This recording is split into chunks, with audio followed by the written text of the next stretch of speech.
So guys, boxing updates tayo. So this coming Saturday, let's tune in guys, no? Kasi meron tayong isang pambato na isang Pinoy boxer. Isa dito sa mga favorite ko, no, na si Jerwin Angkahas. So guys, panoorin natin, let's support him kasi lalaban siya kontra kay Takuma Inoue. So this fight actually was supposed to happen last year, November 13. Unfortunately, Takuma Inoue suffered a rib injury for them to postpone the fight. And good thing this February 24, kahit papano at least matutuloy na yung laban. We thought na medyo matatagalan kasi having a injury like rib injury is not a joke, no? Medyo mahirap yan kasi especially kung ang gagawin nyo is boxing, diba? Yung sports nyo is boxing. Alam naman natin kapag rib yan, ayan din yung mga favorite spot ng isang opponent para tamaan, no? Itong si Jerwin Angkahas guys, isa to sa mga favorite boxers ko, among Manny Pacquiao, Nonito Donaire, bakit? Kasi and Marlon Tapales also. Kasi si Jerwin Angkahas, for me, sabi nga nila ito yung humble boxer ng Pinas, no? Ewan ko ba, pero hindi ko nakitaan to na nagmamak sa mga opponent niya. Hindi ko rin nakitaan to na nag-angas, no? Lalong-lalo na sa mga kapwa niya boxer, especially lalo na sa opponent. He always give respect dun sa mga boxers. And yun yung bagay na sa tingin ko kinagigiliwan din ng mga boxing fans. Sa tingin ko nga kaya dumami din yung mga fans ni Manny Pacquiao dahil din sa ganung klaseng character na meron siya, no? Unlike dun sa isa nating kasama, isa nating Pinoy boxer na si Janrel Casimero, iba naman yung strategy niya, no? Medyo sabi nila maangas siya, pero alam naman natin na hindi naman lahat ng mga Pilipino na hindi pabor sa pagiging maangas, kasi kilala kasi ang mga Pilipino sa pagiging mabait, no? So iba yung nito. Sa tingin ko mas mapapa-unite ni Jerwin Angkahas yung buong Pinoy boxing fans sa pagiging humble nito at saka pagiging yung down to earth, no? Yun yung maganda kay Jerwin Angkahas. So sana manalo siya sa itong darating na laban, no? Ngayon, pag-usapan natin guys yung mga keys to win ng dalawang boksingero. Para sa akin guys, sana marinig ka ni Jerwin, no? I'm not sure kung mag-agree sila sa lahat sila sa akin, no? Pero this is just my opinion kung ano yung keys to win ko, no? Hindi naman ako boxing expert. I'm just a long time, no, boxing fan, no? So ang keys to win ko nito is pinakaunang-una ko nito is to keep the side to side movement, no, tsaka in and out movement. Kasi medyo ang nangyayari kasi kay Jerwin Angkahas pag umarap siya sa kalaban, no, nakastay lang lagi siya sa harap. Hindi ko kasi siya nakikitaan na nagsa side to side, no. So tsaka nag-in and out movement.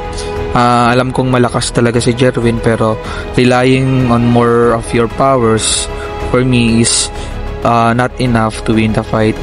You need to play the ring, no? You need to play inside the ring. So yun yung tingin ko dyan, no? Pangalawa, keep pushing. Tingin ko dyan mas okay kung ma-pressure si Takuma Inoue, pressure niya para magkamali, at once na na-pressure yan, magkakamali yan, open siya for counter. Yan yung mga possible ko na gusto kong gawin ni Jerwin Angkahas, no? Pangatlo, air management, no? Sa tingin ko yung first 3 rounds medyo tansyahin ni Jerwin Angkahas yung laban, no? Banata niya ng mga malalakas na suntok pero budgeted, no? Huwag yung buhos, kasi pag buhos baka maubusan siya ng hangin, can cycle later rounds, kasi si Takuma Inoue hindi mo yan mana-knockout sa sa isang bagay na isang suntok lang, no? Maglalaro at maglalaro yan sa ibabaw ng ring, no? At alam naman natin yung meron din yung tinatawag na durability si Takuma Inoue. Ilang beses na rin natin nakitaan yan na tumatagal yan up to 12 rounds. Ganun kalakas yung stamina niyan. And for Jerwin Angkahas, sayang naman yung power niya if pagdating sa latter rounds wala na siyang bala, no? Mas maigi sa early rounds suntukin niya ng medyo malakas pero budgeted, no? Sa kanya ibuhos pagka mga middle of the 12 rounds na, no? Sa kanya buhos lahat para may baon siya hanggang sa 12 rounds. So tingin ko yung ganun. Kay Takuma Inoue naman, for me, for him to win also is to move to the left side, no?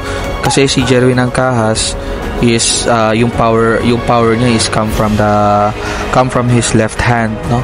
Yun yung pinaka power niya. So tingin ko mas okay kung gumalaw siya sa pakaliwa si Takuma Inoue. Tsaka keep niya yung side to side movement also, tsaka in and out, yun yung maganda. Pangalawa, wag siya mag-stay sa brawling zone ni Jerwin Angkahas. Kasi once nag-stay siya sa brawling zone ni Jerwin Angkahas, no, yari siya doon. Kasi alam naman natin kung gaano ka heavy puncher to si Jerwin Angkahas. Ngayon, pangatlo, pinaka gawin dyan ni Takuma Inoue is to use his speed. Kasi magaling kasi siya magaling yung footwork ni Takuma Inoue. So, yun yung siyang bagay na pwedeng mahirapan din si Jerwin Angkahas, is the speed. Kasi even though na heavy puncher ka, no, if you cannot throw a punch at your enemy, diba? Hindi ka makakaland ng suntok, baliwala din, no, yung power. So it's better na maging mas mabilis si Takuma Inoue against kay Jerwin Angkahas. So yan. Pero ano yung opinion ko rito sa laban na to? Ano yung say ko kung sino mananalo rito? For me, para sa akin talagang mas pabor ako kay Jerwin Angkahas. Why? Because when it comes to experience, mas lamang sa experience si Jerwin Angkahas. Pangalawa, when it comes to opponent, for me, mas di-caliber yung mga kalaban ni Jerwin Angkahas. Mas Jerwin Angkahas experience was honed, no? Kumbaga nahasa to sa pamamagitan ng mga kalaban niya, sa mga magagaling niyang kalaban. Yung nasukat dun yung pagiging matigas, no? Yung durability ni Jerwin Angkahas. Pangatlo, yung KO percentage. Mas malakas yung sumuntok si Jerwin Angkahas dito. Oo, mabilis nga si Takuma Inoue, pero once na naka-land ng isang suntok si Jerwin Angkahas, kahit isa lang yan, no, at malakas, mayayanig ni Jerwin Angkahas si Takuma Inoue, no. Kaya yung pinaka tingin ko dyan. So sana manalo yung kababayan natin, kasi wala pa tayong naging champion na yung recently, no. Simula nung natalo si Marlon Tapales against dun sa elder brother ni Takuma na si Naoya Inoue, wala pa tayong naging champion, no. I'm hopeful na sana maging champion yung kababayan natin, and let's support him, guys. Sana maging champion siya, matalo niya si Takuma Inoue. Kasi humble yung boxer natin, siya mabait. So sana pagkalooban siya ng Diyos ng tapang, at saka pagdasal natin, guys, no. Yun lang.